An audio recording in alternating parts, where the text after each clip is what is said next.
That's right. Nice string.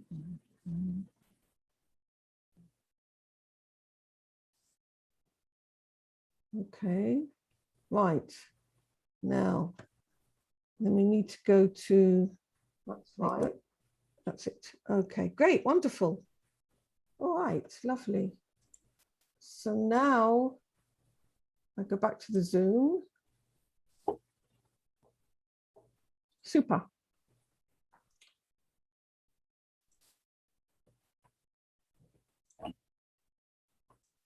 Oh, right, keep coming. Great, wonderful. Okay, so we got a couple more people just come in, and let's start. Oh, right. Okay. ריבון העולמים ואדוני אדונים, אב הרחמים והסליחות, מודים אנחנו לפניך, אדוני אלוהינו ולאבותינו, בקידה בשתחוויה, שקרבתנו לתורתך ולעבודתך עבודת הקודש, ונתת לנו חלק בסודות תורתך הקדושה, מה אנו ומחיינו, אשר עשית עמנו חסד גדול כזה. על כן, אנחנו מפילים תחנוננו לפניך, שתמחול ותסלח לכל חטאותינו ועוונותינו, ואל יהיו עוונותינו מבדילים בינינו לביניך, וכן יהי רצון מלפניך, אדוני אלוהינו ולאבותינו, שתכונן את לבבינו ליראתך ולבבך, תקשיב אוזניך לדברינו אלה, ותפתח לבבינו הערל בסודות תורתך, ויהיה לימודנו זה נחת רוח, לפני כיסא כבודך כרך ניחוח, ותציל עלינו, אור מקום נשמתנו בכל בחינתנו, שיתנוצצו ניצוצות עבודך הקדושים, אשר על ידם גלית את דבריך אלה בעולם, וזכותם, וזכות אבותם, וזכות תורתם ותמימותם וקדושתם, יעמוד לנו לבל נקשר בדברים אלו, ובזכותם תהיה עינינו במה שאנו לומדים, כמאמר נעים זמירות ישראל, גל עיניי והביט הנפלאות מתורתך, כי אדוני תן חוכמה מפיו דעת ותבונה, יהיו לרצוני מפי, וגאון ליבי לפניך, אדוני צורי וגואלי. Amen. Can you rtzon? Amen. Wonderful. Okay, let me just, I don't know why it's doing that. Let's find. What's this page? Where's the material? Ah, here's the material. Great. Ah, now, right. Let me just share the screen. There we go. We're going to be learning from the Zohar today. And we're going to be learning about Yaakov and Esau. But there was, oh, I left my notes next door. Hold on.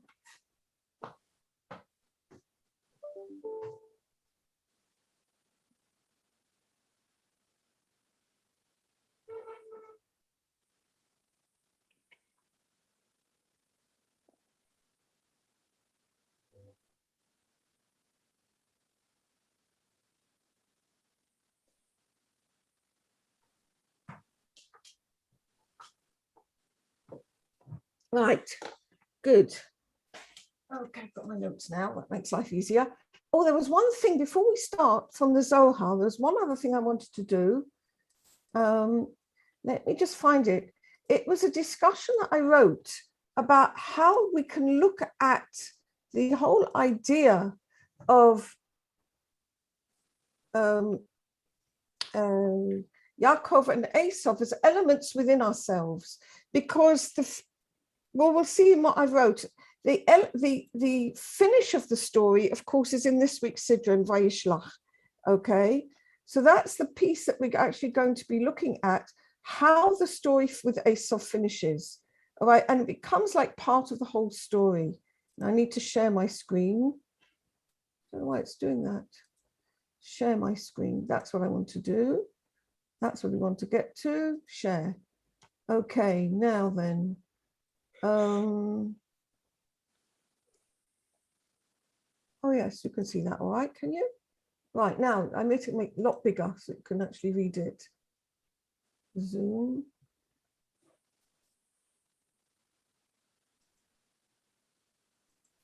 There, is that a bit better?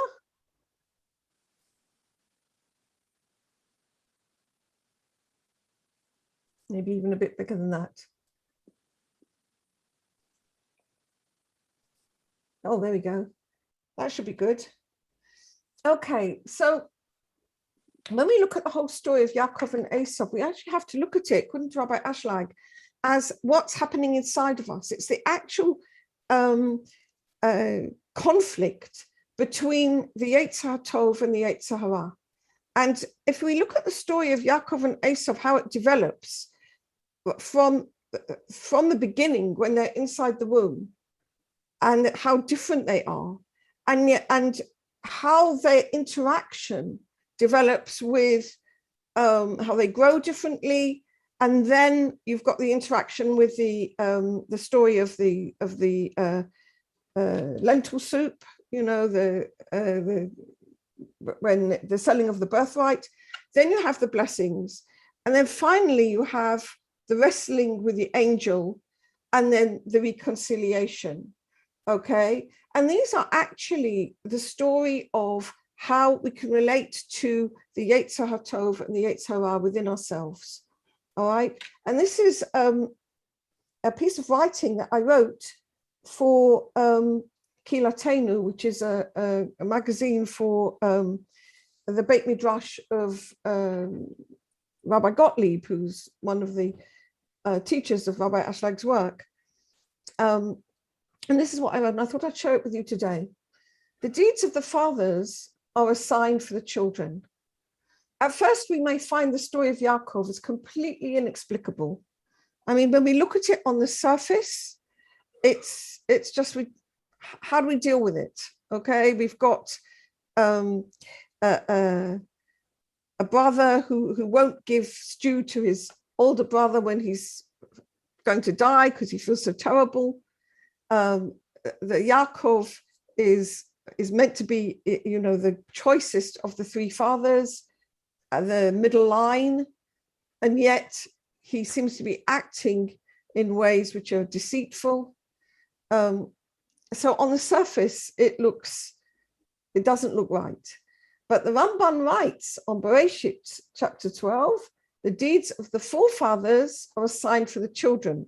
In other words, we are meant to use the deeds of the forefathers, that they should be a role model for us. We're the children. But how can we relate to Yaakov in the way he appears in the pshat, in the literal way of the Torah, as a guide for ourselves? And the only way you can actually deal with this is found in the inner meaning of Yaakov's story, as taught by the Zohar and the commentary haSulam. The Zohar teaches us that Yaakov's essence is that of the Yetzer HaTov, the desire to give. He's Yoshev or Halim. He sits in the tent of Torah. Okay, he's Tam. Titain emet Yaakov, give truth to Yaakov. He's the Yetzer HaTov. Whereas Esau's essence is that of the Yetzer Hara, the desire to receive. Ish tzayid, okay, ish sadeh. He wants to get the consciousness, he wants to receive for himself alone. Both exhibited their own innate tendency while still in their mother's womb. We're told that whenever she went to do a good deed or had a good thought, then Yaakov would kick to go out. When Esau, when she was nearby somebody with a avodah zarah, Esau would kick to get out. And in the same way, we can look at that in ourselves. We also come into the world with inherited attributes. In particular, we have a Yaakov within us, which is the aspect of the soul, and we have an Esau within us, which is the aspect of the ego and the will to receive ourselves alone. And that's the way we're born. We're born with both of those aspects within ourselves. And in the Torah, we're told that the twins were born with Esau emerging first. Okay, what does that mean for us? It means that in our lives, we first develop our desire to receive for ourselves. Okay, we first develop our Yetzer Hara. That's what grows within us first. And that's important for us to understand that the will to receive for ourselves alone grows within us first, because that's the one we're most familiar with. It's the one that's present throughout our childhood. Okay? And when Yaakov is born, he's holding Esau's heel. What does it mean? It means that the Yetzer Tov within us has to learn to control the Yetzer Hara within us, okay, and bring it under its influence. It was like a foretelling of what Yaakov's role was and what our role also is, to allow the soul to control the ego, not the other way around. And therefore, it was God himself, according to the Zohar, it was God himself who gave Yaakov his name. And Yaakov means to circumvent. Thereby teaching us that it's God himself will help us circumvent the power of the Yetzer Hara. Because honestly, we can't do it on our own. There's a piece in the Talmud which says, every day the Yetzer Hara wants to kill a person. In other words, take him away from holiness, take him away from his connection with God. If it were not for the help of God, he would kill him, but God helps us. And then it goes on to say that the lads grew. The Zohar teaches that phrase means that it was Avraham who helped them grow by teaching them the way of Torah. In fact, it was Avraham, not Yitzhak. It was Avraham, their grandfather, who taught them the way of Torah, who taught them faith. What does that teach us? It teaches us that we need the education of the Torah before the Yaakov within will be able to prevail over the Esau within. So first steps is learning. First step is having that connection with the Torah, which can teach us the way. Torah means instruction. Okay? And then the first incident in which we actually see the direct relationship, the direct dealing with Esau, where Yaakov deals directly with Esau, is at the selling of the birthright. The meaning of the birthright is the greatest light of Chokhmah. Esau has gone into the field of consciousness to hunt for the maximum of godly light, to bring it for himself. But when we want the light of God for ourselves, we find that it causes suffering and separation. Okay?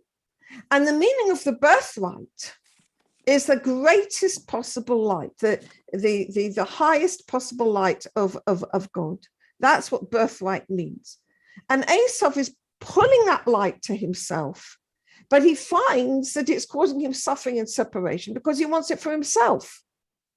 And in fact, the Zohar says that when he comes back, he pleads with Yaakov to take the birthright from him.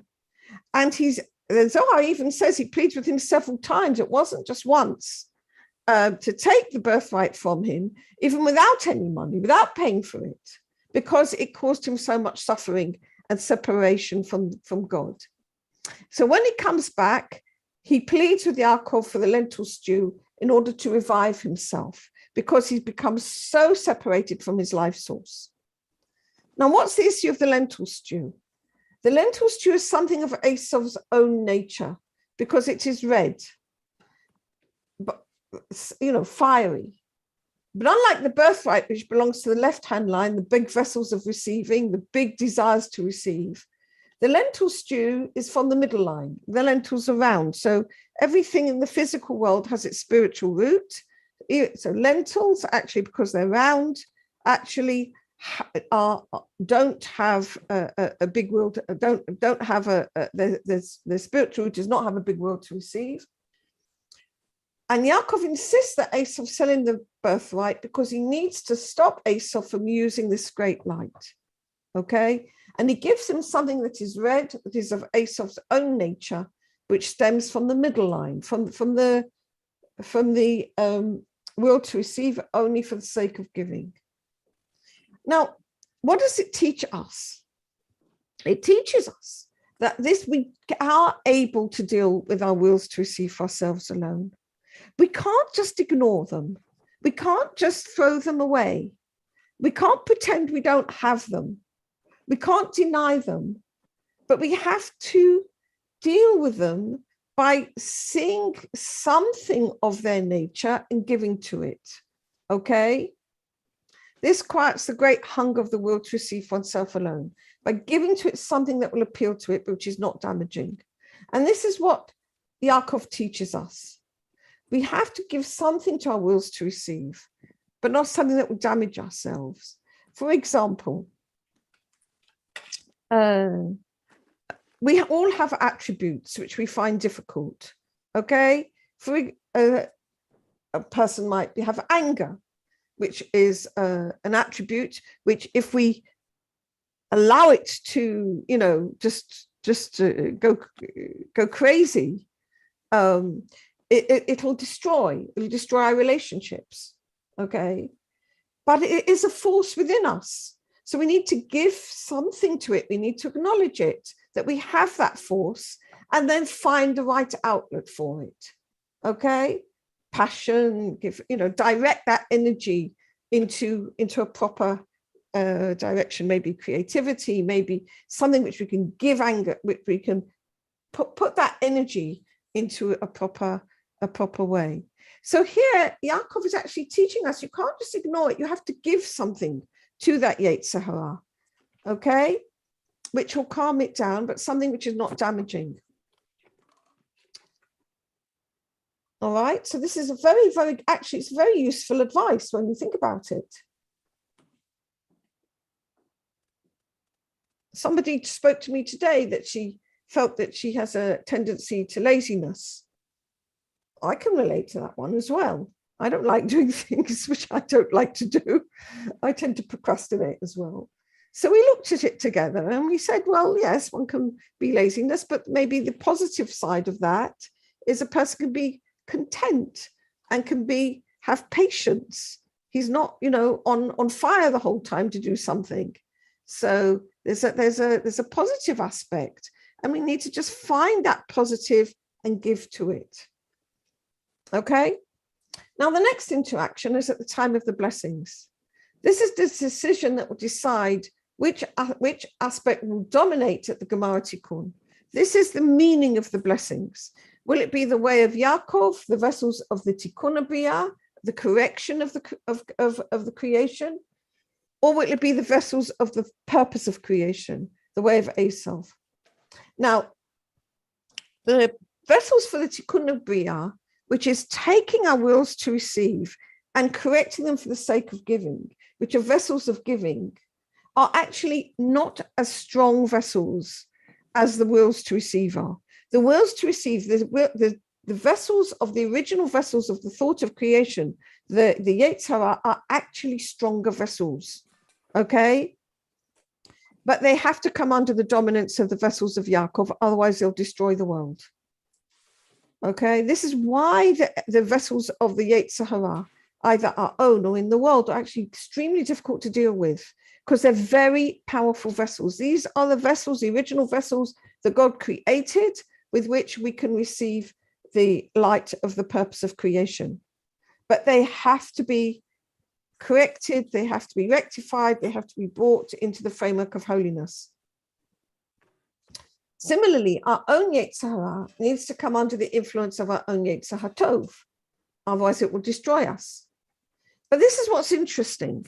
It was not God's will that we should use only the Yetzer HaTov. The energies of the Yetzer Hara also need to be incorporated into the framework of holiness.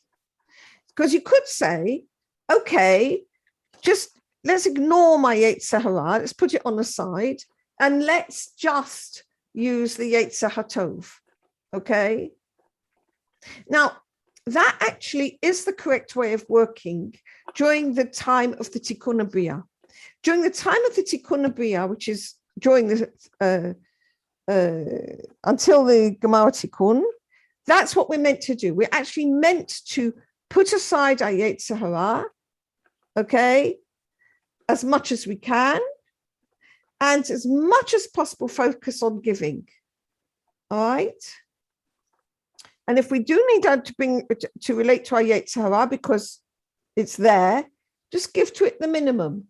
All right, something to appease it, something to calm it down. All right, but the whole Yetzer Hara actually needs to be incorporated into the framework of holiness. And that can only happen at the Gemara Tikkun. All right? All needs to come into holiness. At the Gemara Tikkun, everything needs to come into holiness, not just the nice sides of ourselves, all of ourselves. Okay? So the blessings that Yaakov actually received from Yitzhak at that time were the blessings of the Gemara Tikkun. And therefore, Yaakov, when he took the blessing, he had to disguise himself as Esau, to wear Esau's clothes, to bring the vessels of Esau even into holiness. And at that point, Esau himself protests. Okay? That was what in Parshat Toldot. But in this week's Parsha Vayishlach, the final act of the story between Yaakov and Esau is enacted. And here we learn the final stage of our own interaction between the Yetzer HaTov and the Yetzer Hara. Yaakov wrestles with the angel of Esau until he acknowledges that the blessings which Yitzhak gave to Yaakov are true. This is the moment when the Yetzer Hara acknowledges the truth of the Yetzer HaTov. And from that point onward, we can serve God with all our heart, with both our inclinations. And it's at that stage, at the Gemara Tikkun, even the angel of death will reveal itself as a good angel. Even the aspect of Esau within us will reveal itself as good, serving God. Okay? So that was kind of like an overview of the whole of the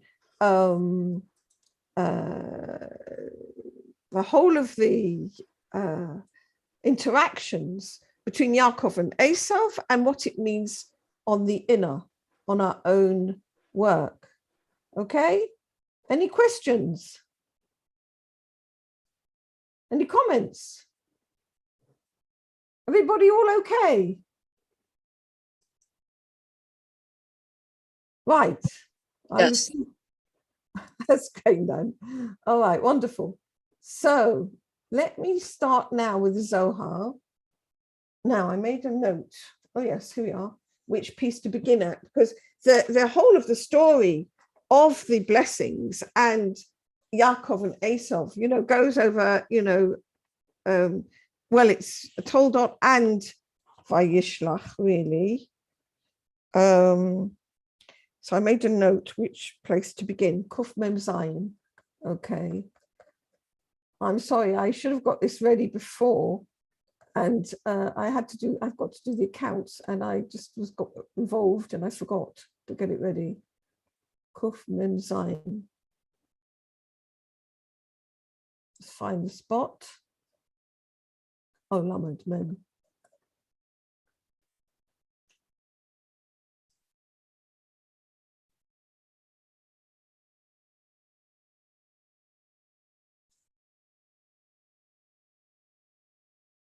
There we go.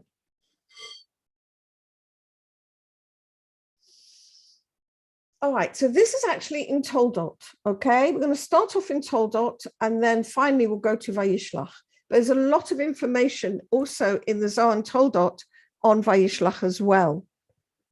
The Zohar is loosely organized around the Parshat Shavua, but it's quite loose. It's a bit like, the Gemara. It goes off in all sorts of discussions. So this is where we're going to start. It's in Zohar and Toldot. V'yiten lecha Elohim. That's the beginning of the bracha, of the brachot. Rabbi Yossi Omer, Kol hani birchan misita docholake Yaakov havu, umidile natal, v'ilein birchan hava ka bai Yitzhak levar chalei le'esav, begin kach avad kodesh b'richu, v'garam le'Yaakov lenatla midile. Rabbi Yossi Omer, Kol elu habrachot mitzad chalko shel Yaakov hayu, umishilo lakach, ואלו הברכות שהיו באמת חלקו של יעקב, היה רוצה יצחק ליתן אותם אל עשיו, ולפיכך עשה קודש ברוך הוא וסיבב אל יעקב שיקח את שלו. Rabbi Yossi says all these blessings, which are the ones of the end of the Tikkun, they actually belong to Yaakov, and he only took what belonged to him. And these really are his portion. since Isaac wanted to give them to Esau, therefore God organized things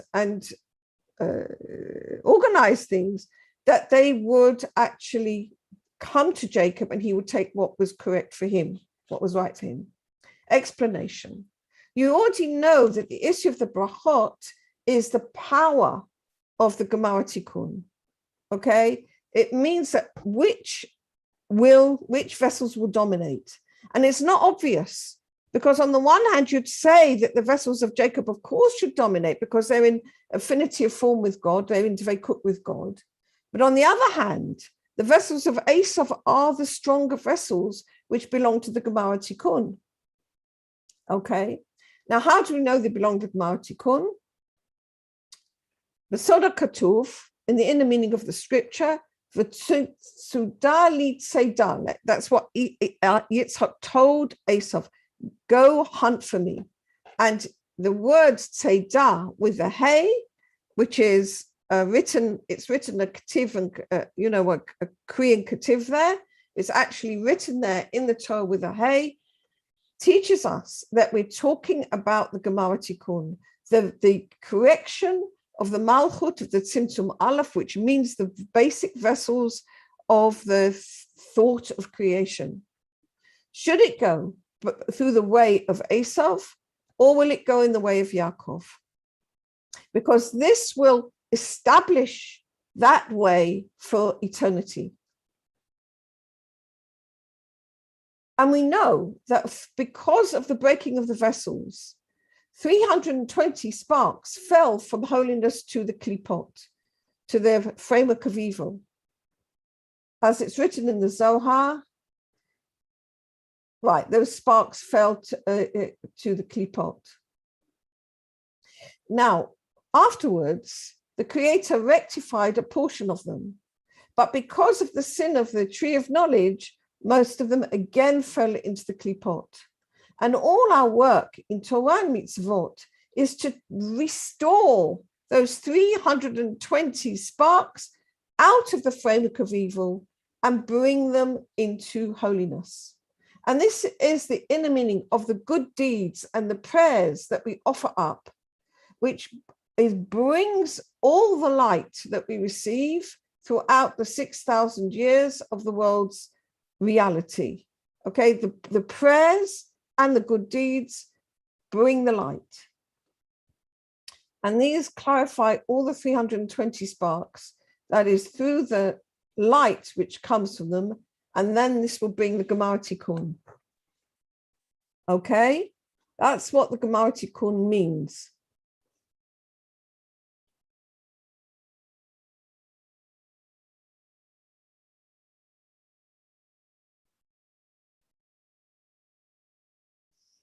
And then it goes on to say here, Rabbi Yossi said, all these blessings belong to the portion of Yaakov, and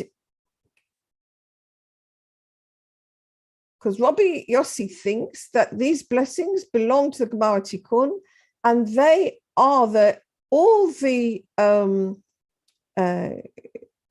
details of all the sparks which are clarified one after the other throughout the 6,000 years, and all of them are gathered together, and that itself brings the Gemara Tikkun.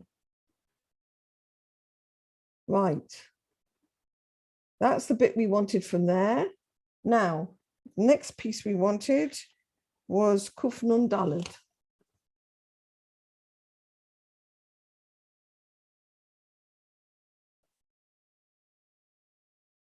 Kuf Nun Daled.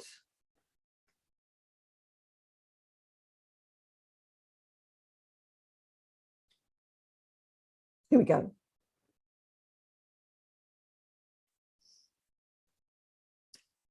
Amale, kol inun birchan mitkaimei, ubirchan achrinan debarchei kudshe b'chul Yaakov. Aval miyad Yaakov natel le'ela, ve'esav natel letata. Levata kad yakum malka Mashiach. Yitol Yaakov le'ela v'tata, v'taved Esav mikulo. V'lo ye'le chulka v'achsana v'duchwana ba'olma. כמו שכתוב, והיה בית יעקב אש, ובית יוסף להבה, ובית עשיו לקש וגומר. Begindit aved Esau mikulo v'yarit Yaakov twain olmin alma din ve'alma da'ati.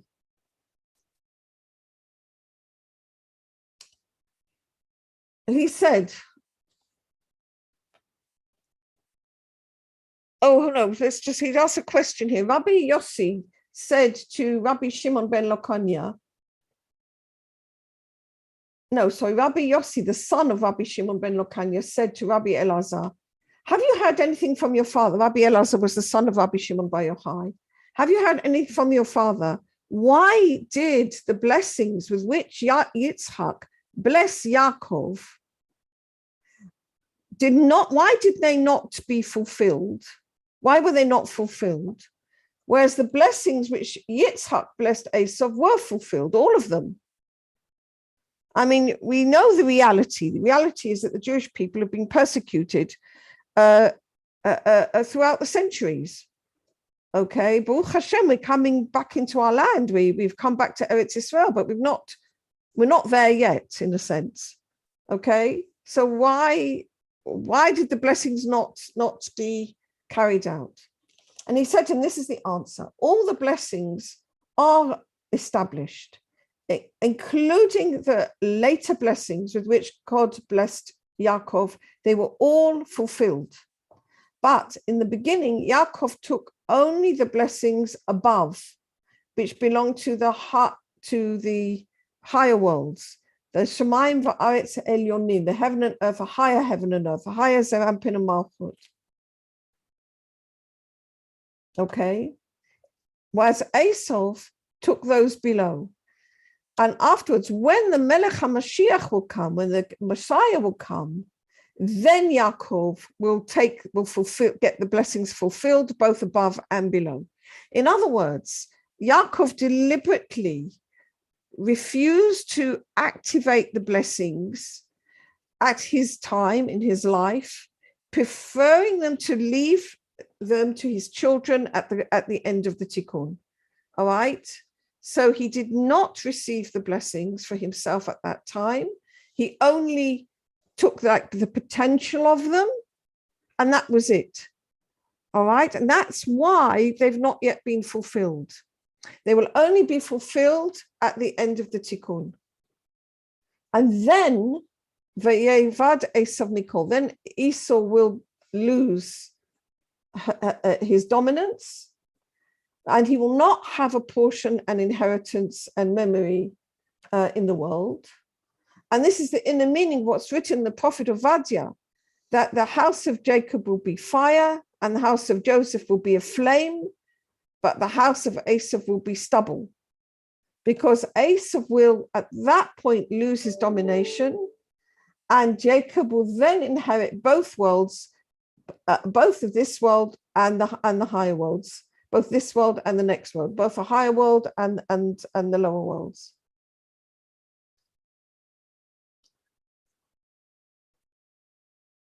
And you don't need to ask the question, but surely also before the coming of Mashiach, Yaakov receives from the heavens and earth, the lower heavens and earth. For example, during the time of the Beit HaMikdash, when the temple was standing, and on Shabbos and Yom Tov, and through prayers. But these issues are not permanent, and therefore not considered as actual receiving of the blessings. Only in the future, when they will be permanent, will that be saying that Yaakov will receive the blessings. Kuf Nun Hey. V'hai zimna ketiv, alu moshim b'har Tzion lishpot et ha'Esav, hayta l'Hashem hamlucha, hu malchot Esav, v'netal b'ei alma, hi le'lekudsha b'ruchu b'lchodoi. V'chi hashta lav ihi malchu mikudsha b'ruchu, ela af agav, d'shalik kudsha b'ruchu le'ela v'tata, ha-yehev l'sha'amin, v'kol chad v'chad, chulak v'ach nata b'hai olma, lishtama b'ei, b'hai zimna, יתול מכל הוא מלכותה, ותהי דילי כולו. דכתיב הייתה לשם המלוכה, לייב הלכודוי, דכתיב היה השם למלך על כל הארץ, והוא יהיה השם אחד ושמו אחד. And at that time, when the saviors will arise come up on the Mount Zion, to judge the mountain of Esau, then God will have the sovereignty. The sovereignty which he takes, which Esau took in this world, that will then become only God's alone. And then he asks a question, 1 minute. What, the sovereignty isn't God's now? And he says, even though God actually is controlling, is governing both above and below, he gave the governance to the other nations, okay, to the wills to receive for oneself alone. And each one receives his portion and inheritance in this world to use it. But at the time of the Gemara Tikkun, he will take the sovereignty away from all of them, and all will be God's in reality, in revealed, as it's written, and then God will have the sovereignty, he alone, and that will be revealed, and God will be king over all the world.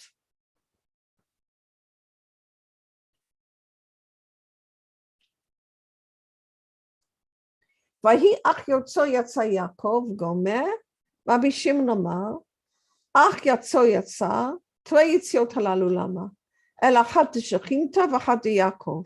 תעקד על יעקב שכינתא עלת ימי, וקמי שכינתא יתברך, ויצחק חווה אמר ברכן, ושכינתא אודה לו עליהו, וכד נפיק יעקב, שכינתא נפקת ימי, הדאו דכתיב אך יצא יעקב, תרי יציאות כחד.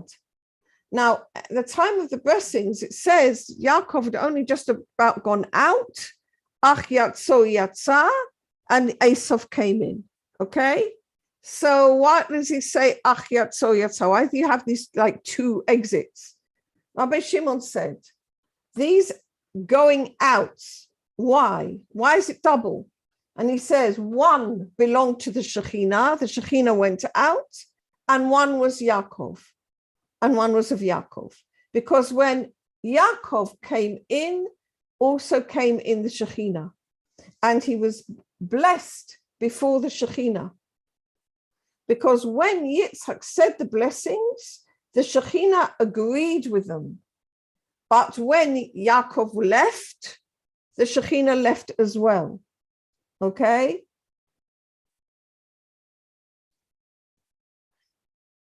All right. Kuf Nun Zayin. Ve'esav achiv ba mitzido, min hatzad lo kativ, ela mitzido, di yutzeda dilei, delo hava be'bracha, v'ruch HaKodesh tzavcha, v'amar al tilcham et lechem ra'ayin. But when Esau came from his hunting, not saying from Hatzayid, which would be like God's gift, but it's his hunting, that it was the hunting of Esau, which has no blessing. The Ruach HaKodesh, the Holy Spirit, screamed and said, do not eat this bread of this evil. Okay?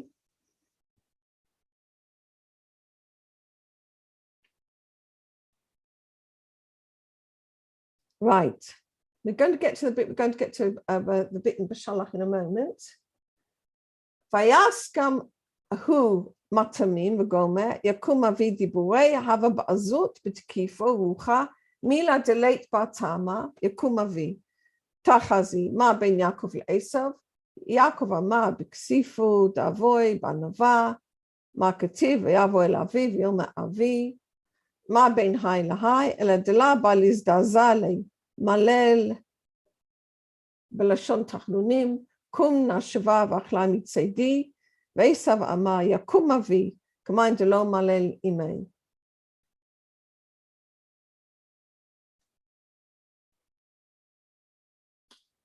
And Yaakov also made him this stew, and he said, "Get up, my father."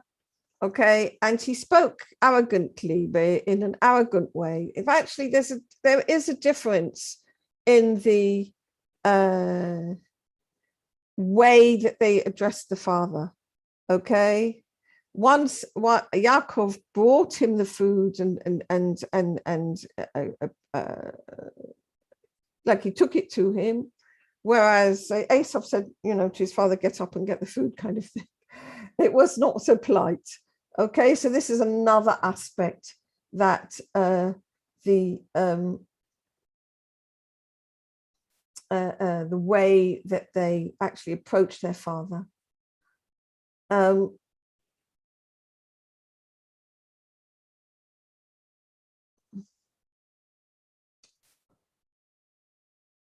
Yaakov spoke humbly before his father with shame. Okay, there actually is a difference in the language. Yaakov said, "Kumna shava v'achla mitzidi," please sit, eat from my stew, and Esau said, "Yakum avi," okay. Let my father get up. Okay, we have to just accept what the Zohar says at this point. Now, right, Kuf Nun Tet. Borei, Mishash Nichnas Esav. Oh, here, sorry. Kuf Nun Tet, Tahazi. Bashata Da'al Esav Alime Geinom is Daza Yitzhak V'Dachil Dichtiv Yecharad Yitzhak Charada Gdola Me'od Kevan Dichtiv Yecharad Yitzhak Charada Gdola Dai Mahu Ad Me'od Ela Delo Hava Dachilo Ve'imata Denafal Alei Yitzhak Rabata Miomed Itberei Vafilu Bahi Shata Itakad Yitzhak Al Gabei Midbacha V'Chama Sekina Alei Lo Izdaza Behi Shata Da'al Esav V'chama geinon da'al imei, kedin amar, b'tem tavo v'avarchehu, gam baruch yeh, begin t'chamet shechinta dodei alinun birchan. Come and see, when Esau came in, hell came in with him. And Yitzhak was shocked and frightened. And it's written, Yitzhak shuddered, an extremely great shudder. And the scripture says Yitzhak shuddered, an extremely great shudder. Why does it need to say ad me'od? And it says he never felt such fear and dread fell upon Yitzhak like that from the day he was born. Even when he was bound on the Mizbeach, on the altar, and he saw the knife coming to him, he was not shocked like that. And at that moment, Esau came into him and he saw the hell coming with him, okay? And then he said, the one who came in, I blessed him, who he will be blessed, because he saw that the Shekhinah acknowledged those blessings.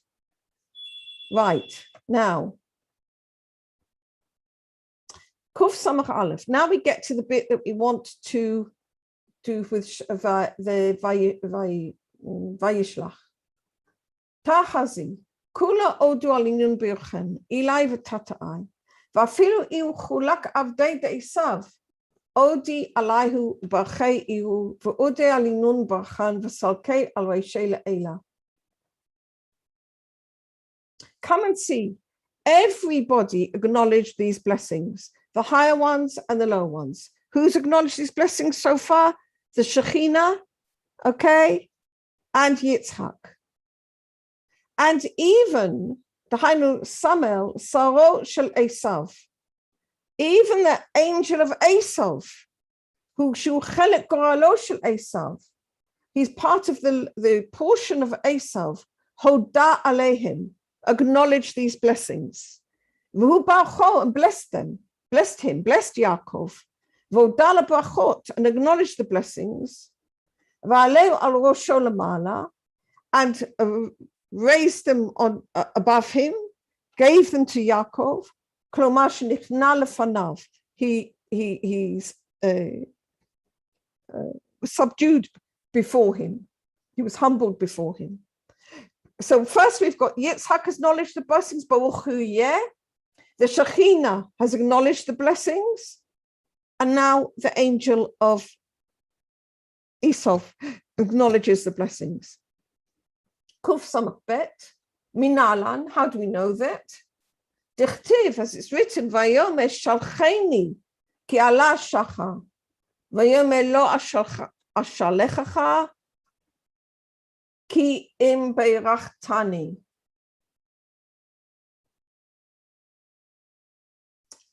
ויאמר שלחני, בגין תתקיף ביעקב, וכי כך יכיל באנש דהי גופה ובישרה, לתתקפה בי במלאכה, דרוח ממש, דכתיב עושה מלאכה רוחות, משרתיו אש לוהט.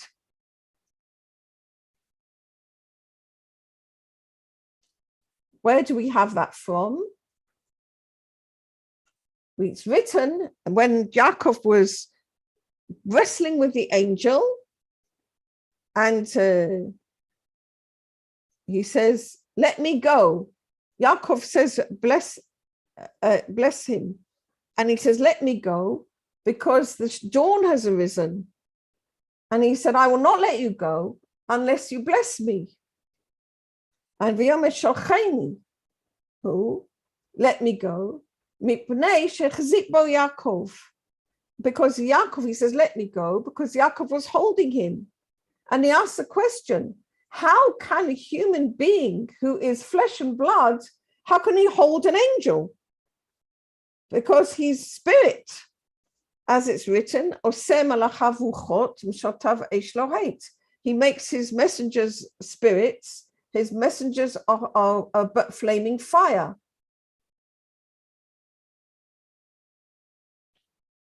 Kof simat gimel.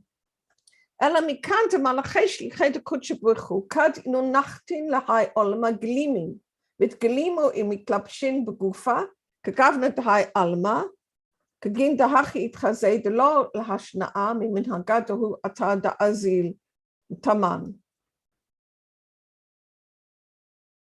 So what do we learn from this? That when the angels, who are the messengers of the Holy Blessed One, when they come down into this world, they become wrapped and take on the wrapping of a body so that they will look as if they belong to this world.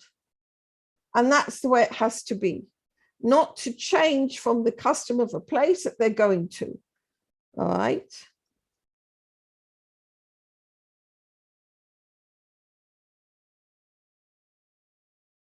Hi, Tamar. The Moshe Katzalik Le'ela, Makativ. ויהי שם עם השם 40 יום ו40 לילה, לחם לא אכל ומים לא שתה, בגין מנהגה דלא להשנאה מהו עתה דאזיל התמן. והנה מלאכים, כד נחתו לטאטה, כתיב הוא עומד עליהם תחת העץ ויאכלו. וכן הכא היי מלאכה, כד נחית לטאטה, לא יתאבק ימי דיעקב, אלא מגוד דהב יתלבש בגופה, כגבנה דהי עלמה, ולא דה יתאבק יעקב בעדי כל ההוא ליליה. So we'll also learn this from Moses when he went up on Har Sinai, went up to receive the Torah. It's written he was there with God for 40 days and 40 nights. He did not eat any bread and he did not drink any water. Why? Not to change from the custom of the place where he went. Okay, so he's now in a higher world, so he doesn't need to eat and drink.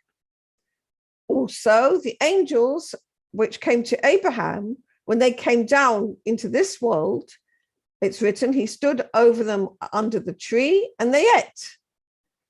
Likewise here, this angel, who is the angel of Esau, when he came down below, he only wrestled with Jacob because he was clothed in a body, like in this world. And that was how Jacob was able to wrestle with him all through the night. If he was not clothed in this world, Jacob would not have been able to wrestle with him. So this was a miracle, really, that God gave to Jacob, that he would be able to wrestle with the angel of Esau. God also gives us our wills to receive for ourselves alone, that we can wrestle with them. Okay. Now, where were we? We were Kuf Samachay. Tahazi, begin the Sholtanuta Dahane, Lav Ihu Ela Belelia, Vadai Bakach, Vaginkach, Sholtanutu da Esav, Lav Ihu Ela Bagaluta, Diu Laila, Valda Belelia itatkafi me di Yaakov, it aveki me, Vahad atatsafa it halash, Chele, Velo Yachil, Gudin itatkaf Yaakov begin Yaakov shaltanute biyamama.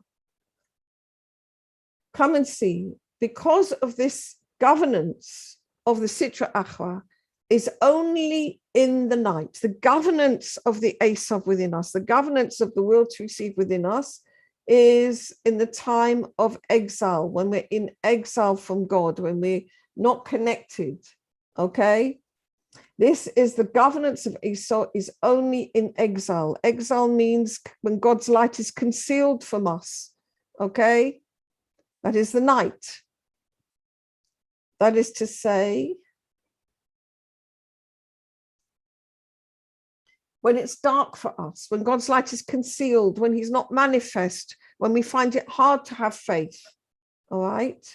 And therefore, in the night, it's when this angel wrestled with Jacob, okay, fought with Jacob and wrestled with him. But when the morning comes, what's the morning? The revelation of the light of God, okay? When the morning comes, then the strength of the will to receive for ourselves alone is weakened. That is when the light of God is more prominent for us, and then wasn't able to overcome him. Then Yaakov overcame, because the governance of Yaakov, the governance of the soul, the governance of Jacob is in the day, when the light of God is revealed.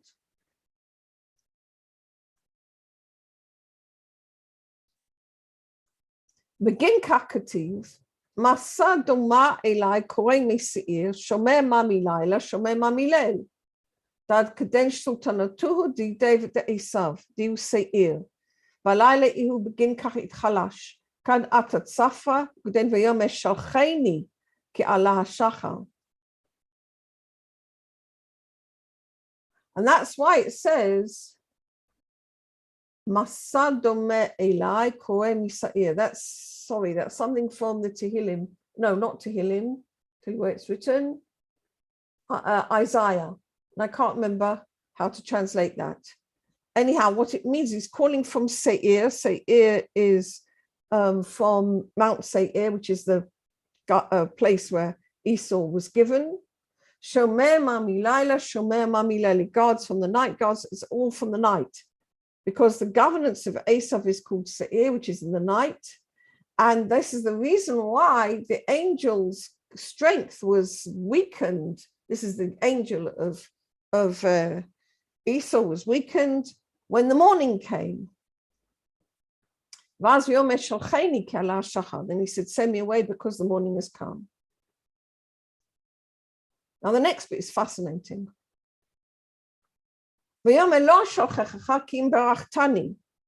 כי אם ברכתני, כי אם תברכני מבעלי, מה כי אם ברכתני? אם הודית על עינון בירכן תברכני אבא, דלא תהי מכת גלי בגינהו. מה כתיב? ויאמר לא יעקב יאמר עוד שמך כי אם ישראל. וגומר, מה ישראל? אמר לי בעל כוחין אילן לשם שלח. דאנט עטרת בחילך, לאלה גדל גאילה, ישראל יש שמח ודאי. And the scripture says, and he asks the scripture, ki in birchatani, only if you bless me. But surely it surely should have written, ki im tavacheni, only if you will bless me. I'll let you go, only if you will bless me. He says, I will not send you away. I will not let you go unless you will bless me. But that's not what the scripture says. It actually says, unless you have blessed me. It should have been written, if you will bless me in the future. What's actually written is in the past tense. Why does it say, unless you have blessed me in the past tense? And the answer is, he said to him, if you acknowledge that those blessings that my father blessed me are true, if you acknowledge them, and you stop accusing me because of them, then I will let you go. And that's why it's written, ki im birchatani, if you have blessed me, lashon avar, in the past tense. Because what we're actually talking about is the blessings which of Yitzhak. So what is actually happening? we actually got the angel of Esau is fighting with him, and Yaakov is able to fight with him because he's coming to a sort of a body, so he's fighting with him.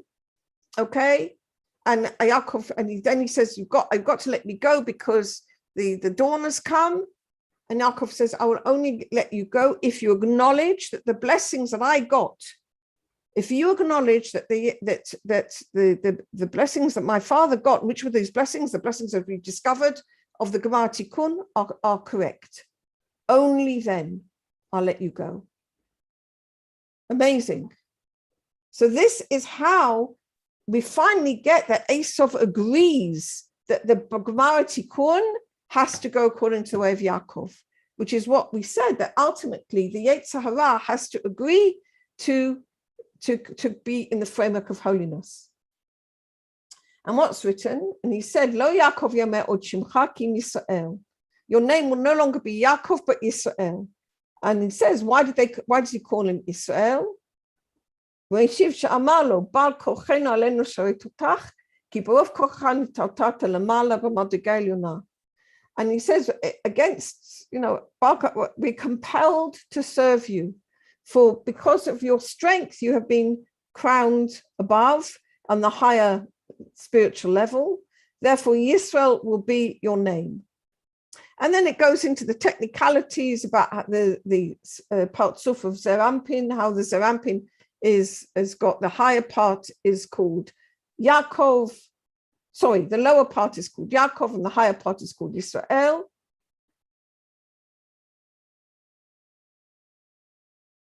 Okay. So, Kuf Samachet, Ki Sarita im Elohim, Mai im Elohim, Sal Kadata Dalei Hava Amei, El Amale Sarita Lit Chabalis Davga im Elohim de Chibua, Bizivuga de Shimshad Visaha, Vada Lo Kativ et Elohim, Ela im Elohim. And he asks, what is it you wrestled with God? Don't imagine that the angel is talking about himself when he says, because you wrestled with God. Mishiv ela amalo, sharit sarita, you overcame to join and unite with God, which is the Shekhinah, in the connection of the sun and the moon, which is the Ze'ampin and the Malchut. And that's why it's not written et Elohim, but im Elohim. Okay? In other words, because you have become a vehicle for the whole of the Ze'ampin, okay, which is the name, meaning the name Yisrael, we find that the Zerampin is now able to unite completely with the Shekhinah. And that's what it means. It doesn't mean that the angel was God. How can we say that the angel of Esau was God? He didn't wrestle with God. He wrestled and he became together with the Shekhinah. All right? He was able now to be in this full complement of the Zerampin, the complete vehicle for the Zerampin, and unite with the Shekhinah in a complete way.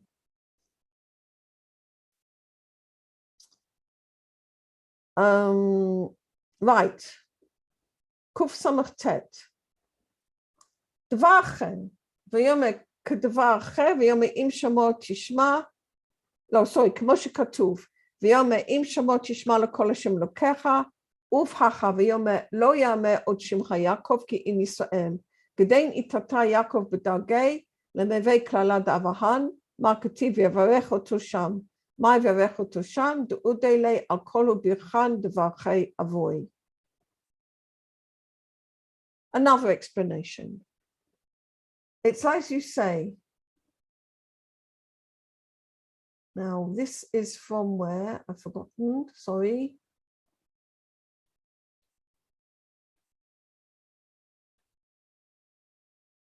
Aleph.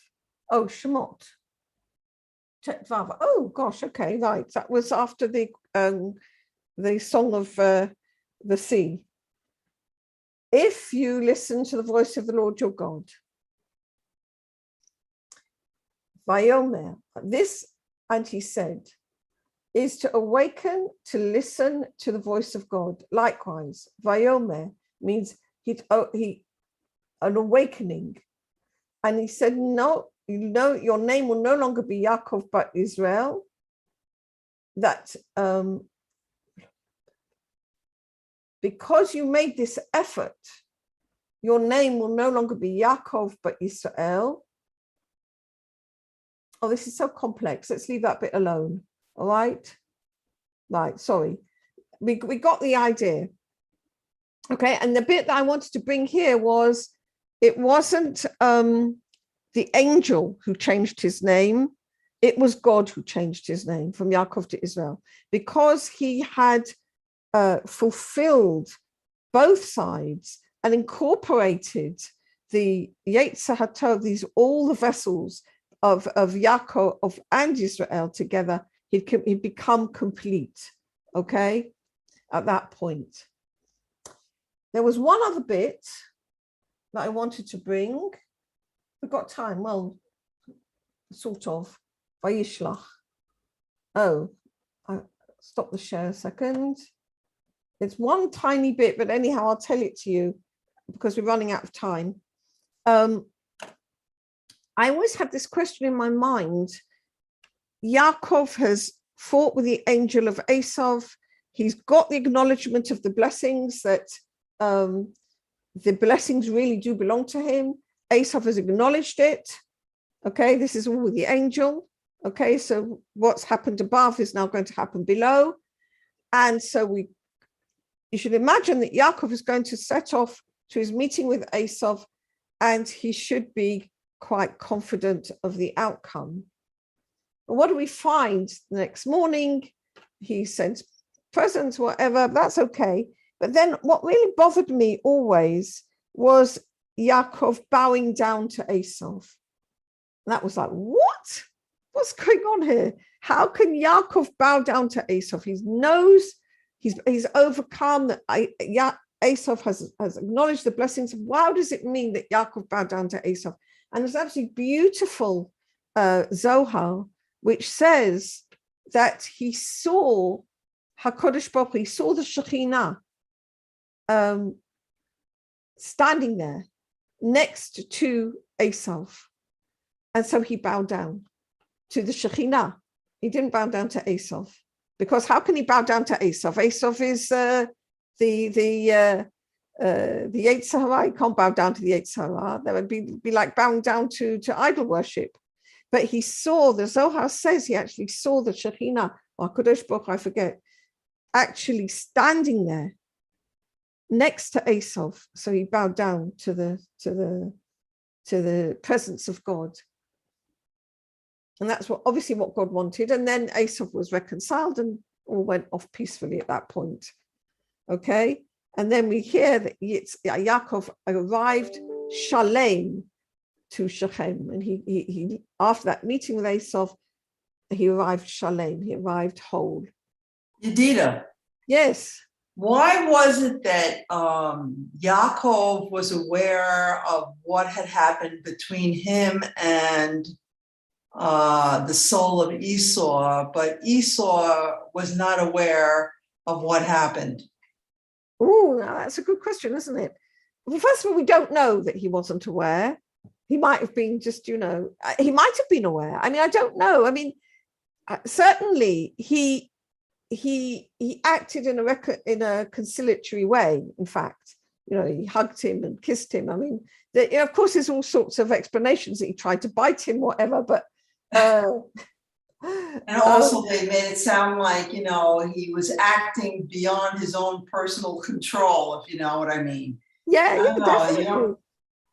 You don't know what transformation Esau actually, they don't tell you what transformation that Esau actually went through. We don't, went through. Well, we don't know, but we do know that he went peacefully on his way. Yes. And and he didn't try to fight Yaakov after that. He was reconciled. He went peacefully, and that was it. That's it. Yeah. on the other hand, the representation of Esau in the world, which is the Western world, has been appalling for Israel. And this has actually been the fact that Yaakov did not receive the blessings at that time. This is only what we see in Toldot and Vayishlach. We see the potential. We see that what is going to be at the Gemara Tikkun, and that's why we spent a long time looking at that, how the relationship of the blessings with the Gemara Tikkun at the beginning of this year. Because when we look around, what happened with the Nazis, we happened with the Holocaust, we see that how come if these were the blessings that Yaakov got, how come we were murdered in the Holocaust? And through all the pogroms that happened up till then. And the answer is that the governance of Esau in practice, Esau received the blessings in practice throughout the time of the Tikkun, but the blessings are for the end of the Tikkun. So yeah, I mean, this sort of inaction that we see in Vayishlach is like enacting the end of the Tikkun, but then we actually still have to reach that in actual practice.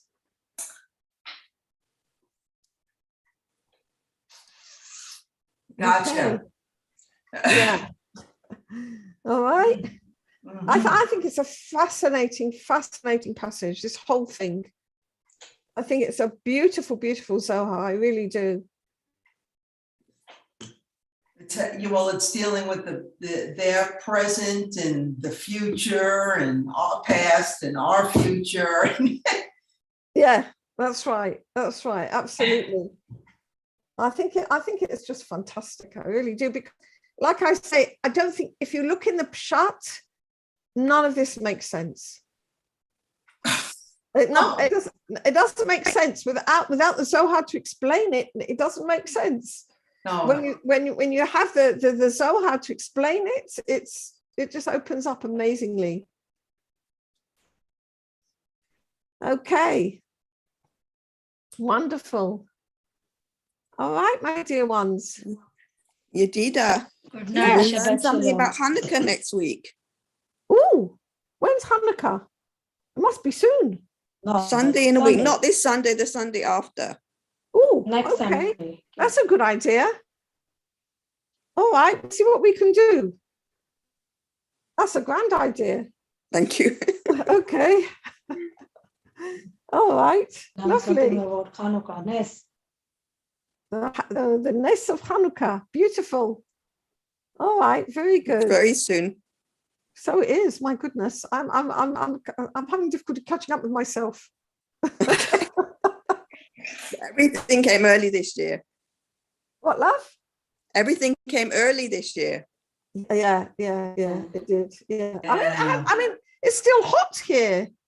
I mean, they say it's going to be cooler this Shabbos, but I mean, the temperatures have been high, really. In the sunshine, particularly, it's been hot. So Yeah. Hanukkah, it hasn't rained hardly. Oh dear. All right. Okay, everybody. Have a wonderful Shabbat. Shabbat Shabbat shalom. Shabbat shalom. Shabbat shalom. Lovely. Take care, everyone. Bye. Bye. Shabbat shalom. Good Shabbat Shabbos. shalom. להתראות.